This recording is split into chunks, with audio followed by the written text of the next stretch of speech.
सभी साथियों को नमस्कार। युवा मंच यूट्यूब चैनल के माध्यम से आप सभी को बताना चाहूँगा मित्रों कि जैसे 12 सदस्यों का शिक्षा सेवा चयन आयोग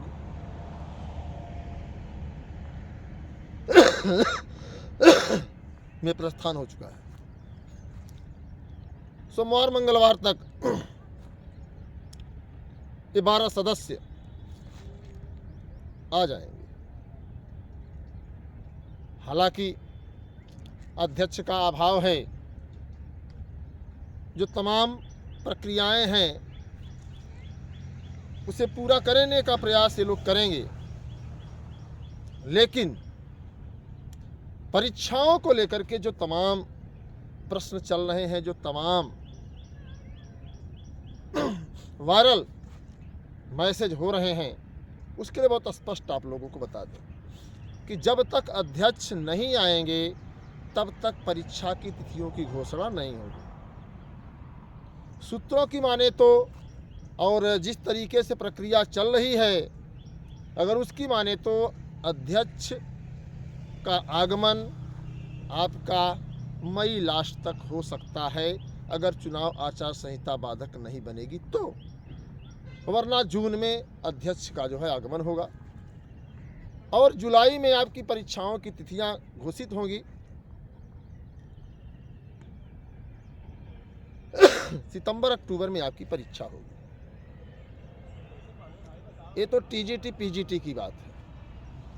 सीट वृद्धि को लेकर के जैसा कि ये प्रयास किया जा रहा था कि पोस्टरवार हो जाए तो कुछ मामला हल हो जाए, लेकिन तमाम साथियों का मत नहीं है, लोगों का सहयोग नहीं है।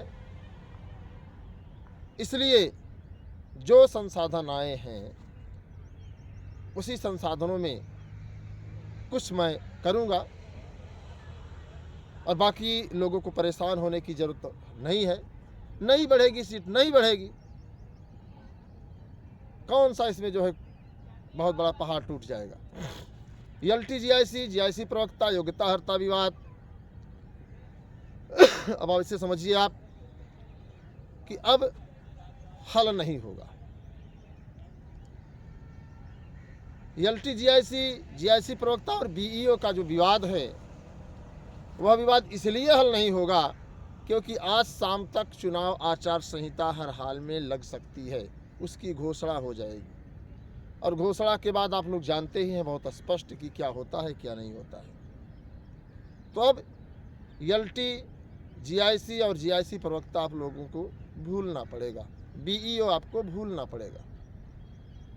रही बात प्राथमिक शिक्षक भर्ती की, तो भले ही शिक्षा मंत्री को बदल दिया गया हो, लेकिन प्राथमिक शिक्षक भर्ती भी नहीं आने वाली है। तो जो भी है टीजीटी पीजीटी से ही काम चलाएं। उत्तराखंड में भी टीजीटी पीजीटी की भर्ती आई है, वहाँ भी आप लोग जाएं। और जो भी साथी बिहार में परीक्षा देकर आए हैं, हमारी शुभकामना है कि आपको सिलेक्शन मिल जाए। इतना ही नहीं, मैंने बार बार आप लोगों से कहा था कि मित्रों संघर्ष करना पड़ता है, शासन प्रशासन सरकार से लड़ना पड़ता है। आप सिर्फ संख्या गिनवाते हो कि हमारी संख्या 13 लाख है, तो भैया 13,19,000 गिनवाते रहिए, सरकार के ऊपर कोई असर नहीं पड़ेगा। पुलिस भर्ती में आप लोगों ने देखा होगा पेपर लीक प्रकरण पर किस तरीके से सरकार ने ताबड़तोड़ निर्णय लिया। आरओ में आप लोगों ने देखा होगा कि सरकार ने स्वयं निर्णय लिया। भले ही जो है सरकार के आदेश के बाद लोक सेवा आयोग ने अभी नोटिस नहीं जारी की है, अलग बात है, लेकिन एक दबाव है। तो जब तक दबाव नहीं होगा, और हम लोगों ने 90 दिनों तक संघर्ष किया है, जिन साथियों ने सहयोग दिया है उनका मैं बहुत बहुत अभिनंदन करता हूं, वंदन करता हूं कि आप लोगों के हौसला अफजाई से, आप लोगों के सहयोग से, आप लोगों के उत्साहवर्धन से इन 90 दिनों तक आंदोलन चला। ये बड़ी बात है, नहीं तो 9 दिन नहीं चलता। तो 90 दिनों के आंदोलन का एक सफल अगर मूल्यांकन किया जाए तो भले ही आधे अधूरे सदस्य आए हों, लेकिन आए। ये आंदोलन की जीत है। तो आप सभी को बहुत बहुत बधाई हो। आप लोग लगातार प्रयासरत हैं एक नौकरी के लिए, तो हमारी शुभकामनाएं हैं कि आप लोगों को नौकरी मिले। बाकी मेरे हाथ में कुछ नहीं है और ना ही मैं कुछ कर पाऊंगा। उसका सीधा सीधा कारण है कि भाई जब लोगों के विचार में, मन में सहयोगात्मक भावना नहीं रहेगी तो बहुत हल्ला मचा करके, चिल्ला करके, शोरगुल करके क्या कर सकता। यही होगा कि 4-6-10 मुकदमे और हो जाएंगे। तो भैया मेरे, हमारी शुभकामनाएं हैं सभी भाई बहनों को कि आप लोग जिस दुनिया में हैं आप लोग स्वस्थ रहें, मस्त रहें, एकदम आराम से रहें। आचार संहिता आज लगने वाली है और इस आचार संहिता में आप लोग मौज करिए, अपने मत का प्रयोग करिए। मत का प्रयोग कहाँ करना है ये अपने स्वविवेक से करिए, किसी के कहने पर ना करें। बाकी आप स्वयं बुद्धिजीवी हैं, पढ़े लिखे हैं, समझदार हैं। अगर आपको ही हम लोग समझाना शुरू कर देंगे तो फिर किसी को कौन समझाएगा। तो आप सभी का बहुत बहुत आभार, बहुत बहुत धन्यवाद कि आप लोग लगातार हमारे संघर्षों के साथ जुड़े रहे। लगातार आप लोगों का साथ मिलता रहा। लगातार आप लोगों ने जो है हमारी आंतरिक शक्तियों को जगाने का काम किया है।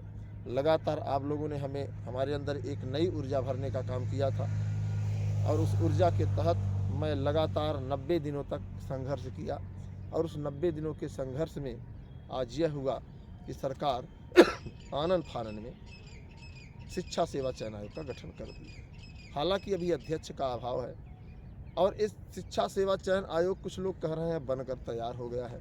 तो मैं आपको एक बात स्पष्ट कर दूं कि अभी कुछ बन करके तैयार नहीं है। नई बिल्डिंग है माध्यमिक शिक्षा सेवा चयन बोर्ड की। उस नई बिल्डिंग में एक नए आयोग का स्थानांतरण होगा जिसमें 4-4, 5-5 जो है आयोग मर्ज हो रहे हैं। इसमें एक लंबा समय लगेगा, एक जटिल प्रक्रिया है, बड़ा काम है। उच्चतर से लेकर के प्राथमिक तक के सभी जो रूल रेगुलेशन हैं, जो नियमावलियां हैं, परीक्षाओं के जो पैटर्न हैं, जो प्रकार हैं, उन सभी चीज़ों को जो है एक साथ करके मजबूती से तैयार करेंगे। अब कैसे करेंगे, कैसे नहीं करेंगे तो बात की बात है, लेकिन इतना ज़रूर है आप लोगों को बता दें कि अब संघर्ष के दिन समाप्त हो गए हैं। मैंने सोचा था कि पोस्टर वार से सरकार को जगाने का काम किया जाएगा, जो चीज़ें संभव नहीं हो पा रही हैं जिस पैमाने पर मैं सोच रहा था। मेरे मन में यही था कि पूरे प्रदेश में अगर पोस्टर वार हो गया तो सरकार का ध्यान आकृष्ट होगा और इतनी संख्या है, अगर सब 10, 20, 50, 100 भी सहयोग करते तो बहुत बड़ी चीज़ नहीं थी, बहुत बड़ी टास्क नहीं थी हमारे आपके लिए। इतना तो हम लोग डेली चाय की दुकानों पर खर्च कर देते हैं 10, 20, 50 रुपए, लेकिन फिर भी लोगों के मन में नहीं है। आप नहीं चाहते हैं तो कोई बात नहीं है। मुझसे जितना हो पाया मैंने किया और आप लोगों से जितना हो पाए आप लोग स्वयं भी कर सकते हैं। आप लोग भी सक्षम हैं, ऐसा नहीं है। आप अपनी लड़ाई खुद भी लड़ सकते हैं। हम लोग तो एक आधार हैं। और इसी के साथ जो भी भाई बहन हैं, सभी भाई बहनों को मेरा नमस्कार। आप सभी को बहुत बहुत धन्यवाद। आप लोग बिहार से परीक्षा देकर आए हैं तो निश्चित तौर पर एक बेहतर परिणाम लेकर आए होंगे, इस उम्मीद के साथ आज के लिए इतना ही। मिलते हैं अगले वीडियो में एक नई ऊर्जा के साथ, एक नए जज्बे के साथ, एक नए जोश के साथ, लेकिन आपसे कोई विशेष अपील नहीं होगी। इस बात को आप लोग ध्यान दें। धन्यवाद। इंकलाब जिंदाबाद। जय हिंद, जय भारत।